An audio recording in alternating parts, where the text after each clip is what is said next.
Election with news 18 में सबसे पहले बात महारथियों की महाटक्कर की। आज मरुधरा के महासंग्राम में एक साथ पीएम नरेंद्र मोदी और कांग्रेस अध्यक्ष राहुल गांधी ने अपना दम दिखाया। आक्रामक अंदाज में मोदी ने राहुल समेत कांग्रेस पर तंज कसे तो अजमेर से रण का आगाज करने वाले राहुल ने भी अपने ही खास सियासी अंदाज में मोदी और राज्य सरकार पर पलटवार किया। देखिए महारथियों की महाटक्कर का ये नायाब अंदाज। आप मुझे बताइए, हिंदुस्तान का प्रधानमंत्री अगर अमेरिका जाता है, अमेरिका का राष्ट्रपति उसको मिलता है, भारत की भलाई के लिए वहां बातचीत होती है, तो क्या अमेरिका का राष्ट्रपति भारत के प्रधानमंत्री को पूछता है क्या, अरे भाई बाकी बाद में पहले बताओ तुम किस जात के हो, ऐसा पूछता है क्या? विचारधारा की लड़ाई। एक तरफ बीजेपी के लोग, दूसरी तरफ कांग्रेस पार्टी। जहां भी वो जाते हैं बांटने का काम करते हैं, नफरत फैलाने का काम करते हैं। जहां भी हम लोग जाते हैं भाईचारे की बात करते हैं, लोगों को जोड़ने की बात करते हैं, देश को एक साथ आगे ले जाने की बात करते हैं। 4 साल तक नामदार की 4 पीढ़ी को सवाल पूछने की किसने हिम्मत नहीं की, ये हिम्मत मेरे में है। 4 पीढ़ी आपको जवाब देना पड़ेगा कि नहीं देना पड़ेगा? जवाब मांगना चाहिए, नहीं मांगना चाहिए? हिंदुस्तान का प्रधानमंत्री राष्ट्रीय लाल किले से कहता है कि मेरे प्रधानमंत्री बनने से पहले देश सो रहा था। अपमान करता है देश की जनता का, किसानों का, मजदूरों का। अगर ये देश यहां तक पहुंचा है तो हिंदुस्तान के किसान ने, मजदूर ने, युवा ने, माताओं बहनों ने, राजस्थान के युवाओं ने इस देश को यहां तक पहुंचाया है। 1000 करोड़ रुपया जाता था। ये जो कटकी कंपनी की जाल थी, ये चोर लुटेरों की सारी फौज थी। एक की ताकत थे, सबकी छुट्टी कर दी। अब ये लोग खाली बैठे हैं तो क्या करेंगे? ये जिनकी कटकी कंपनी बंद हो गई वो क्या करेंगे? वो मोदी को गाली देंगे कि नहीं देंगे? नीरव मोदी, मेहुल चोकसी, ललित मोदी, पैनामा पेपर्स, ये सब हुआ। आपने प्रधानमंत्री के भाषण सुने, मगर एक भाषण में प्रधानमंत्री ने ये नहीं कहा कि नीरव मोदी को, मेहुल चोकसी को मैं पकड़ के वापस लाऊंगा। इस बार राजस्थान ने ठान ली है कि राजस्थान में फिर एक बार भाजपा सरकार बना के रहेंगे।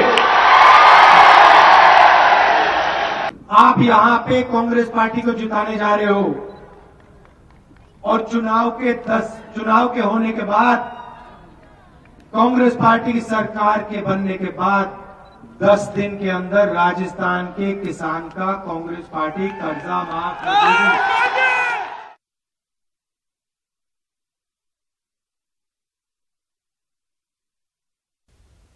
मरुधरा को जीतने के लिए राहुल एक खास प्लान के साथ अजमेर में उतरे। राहुल ने अजमेर को रण के आगाज के लिए क्यों चुना और क्या है राहुल का M2 प्लान, देखिए खास रिपोर्ट में। के दौरान आपने उनसे गोत्र पूछा, जाति पूछी, क्या कुछ बताया उन्होंने अपना नाम राहुल गांधी, ब्राह्मण, कोल कश्मीरी ब्राह्मण, उनका गोत्र कोल दत्तात्रेय। ओम श्री श्यदे लक्ष्मी जपज्ञा महोरात्रि पाशवे नक्षत्राणि रूपमशिनो व्याप्तम वैष्णव निखाण मुंबई खाण सर्वलोकम चंदनम समर्पयामि। मरुधरा जीतने का राहुल प्लान M2 से राहुल जीतेंगे रण। राजस्थान के रण में राहुल ने अपने खास सियासी स्टाइल के साथ एंट्री ली। एक तरफ जियारत तो दूसरी तरफ दर्शन और पूजा अर्चना।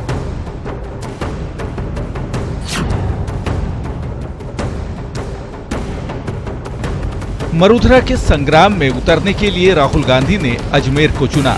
ख्वाजा की नगरी और ब्रह्मा के मंदिर वाले शहर से राहुल ने रण का आगाज किया। ब्रह्मा की चौखट पर पहुंचे राहुल गांधी गुजरात और कर्नाटक वाले अंदाज में दिखे।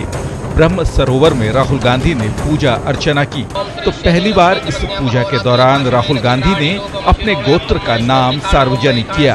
पुष्कर में राहुल गांधी ने कौल ब्राह्मण और दत्तात्रेय गोत्र के नाम से पूजा की।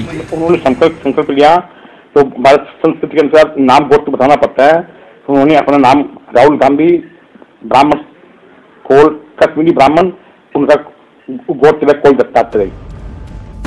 शिव भक्ति को लेकर बीजेपी राहुल पर निशाना साधती रही है।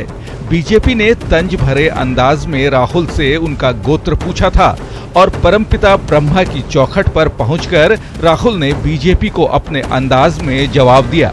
मिलने की इच्छा थी और जो गांधी परिवार के जो वंशज जो भी आए हैं उनको हमारे वंशज के जो हमारे पूर्वज हैं, मेरे दादाजी मेरे पिताजी, और हम उनको पूजा कराते हैं। सवाल है कि क्या राजस्थान के रण में राहुल ने जिस तरह से अपने गोत्र की जानकारी सार्वजनिक की, ये बीजेपी के कट्टर हिंदुत्व का जवाब है या सॉफ्ट हिंदुत्व वाली कांग्रेस नीति का नया कलेबर? क्योंकि जहां अजमेर में राहुल ब्रह्मा मंदिर पहुंचे तो जियारत करने ख्वाजा के दर पर भी पहुंचे।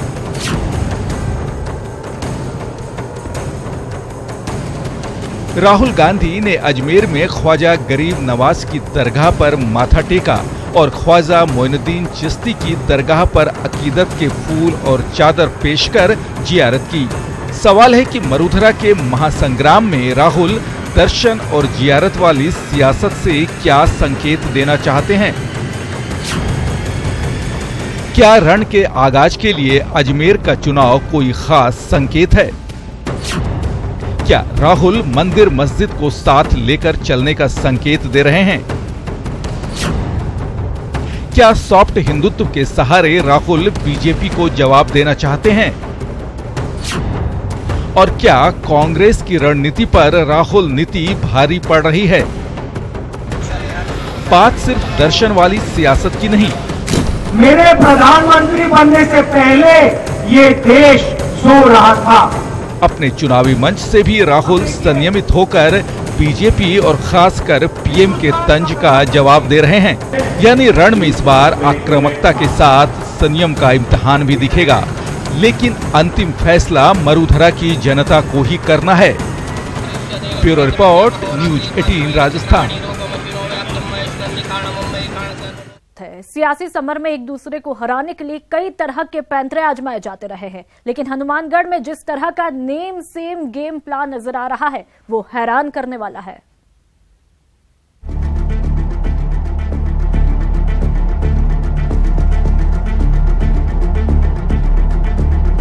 हनुमानगढ़ की सियासी जंग दिलचस्प हो चली है, क्योंकि जनता को भरमाने के लिए अब की बार यहां नेम सेम गेम प्लान का जाल बुना गया है।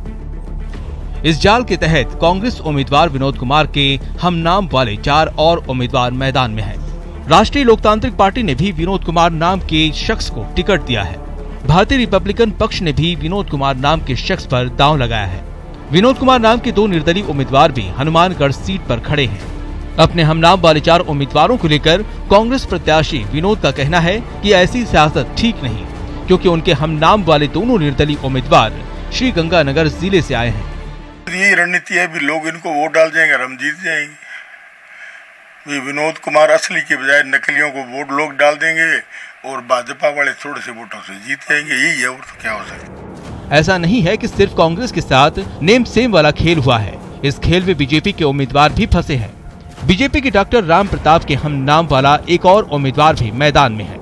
इस तरह से नेम सेम गेम प्लान को लेकर आम लोग गुस्से में हैं और कह रहे हैं वो सब समझते हैं और उम्मीदवार का नाम नहीं चुनाव चिन्ह देखकर वोट करते हैं।